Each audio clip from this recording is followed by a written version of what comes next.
Guys, നമ്മുടെ മൂന്നാറിലെ തേയിലത്തോട്ടങ്ങൾക്കിടയിലൂടെ double decker ബസ്സിൽ ഒന്ന് യാത്ര ചെയ്താലോ? മൂന്നാറിൻ്റെ പച്ചപ്പും മഞ്ഞിൻ്റെ മനോഹാരിതയും മതിവരുമ്പോഴും ആസ്വദിക്കാൻ KSRTC വക പുതിയൊരു സർവീസ് മൂന്നാറിൽ ആരംഭിച്ചിരിക്കുകയാണ്. മൂന്നാറിൻ്റെ പ്രകൃതി മനോഹാരിതയെ തേടിയെത്തുന്ന സഞ്ചാരികൾക്ക് ഒരു പുതിയ കാഴ്ചാനുഭവം കൂടിയാണ് പകർന്നു നൽകുന്നത്. KSRTC ബജറ്റ് ടൂറിസത്തിൻ്റെ ഭാഗമായിട്ടുള്ള ഈ ഒരു പദ്ധതി കഴിഞ്ഞ ദിവസം നമ്മുടെ ഗതാഗത മന്ത്രി KV ഗണേഷ് കുമാർ ഉദ്ഘാടനം ചെയ്തു.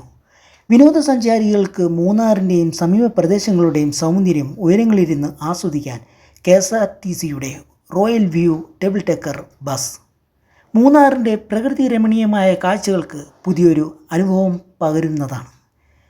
ഇതിൻ്റെ ബുക്കിങ്ങും മറ്റ് കാര്യങ്ങൾക്കുമായി KSRTC സൈറ്റിൽ നിന്നോ KSRTC ആപ്ലിക്കേഷനിൽ നിന്നോ നിങ്ങൾക്ക് ബുക്ക് ചെയ്യാവുന്നതാണ്.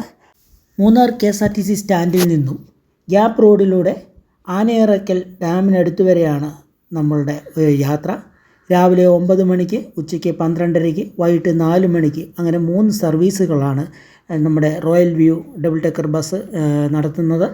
നമ്മുടെ കൊച്ചി ധനുഷ്കോടി ദേശീയപാതയിലൂടെ സഞ്ചരിച്ച് നമുക്ക് ഇടുക്കി ജില്ലയിലെ ആദ്യത്തെ ടോൾ പാസയൊക്കെ കടന്ന് പെരിയ കനാലിൽ നിന്ന് വാട്ടർഫാൾസിൻ്റെയൊക്കെ മുന്നിലൂടെ നമുക്ക് കാഴ്ചകളും കാര്യങ്ങളൊക്കെ കണ്ട് നമുക്ക് പതുക്കെ ഒരു 3 മണിക്കൂർ നേരം ഇതിൽ കൺകുളിർക്കെ കാഴ്ചകളൊക്കെ കണ്ട് നമുക്ക് തിരിച്ച് പോകാവുന്നതാണ്.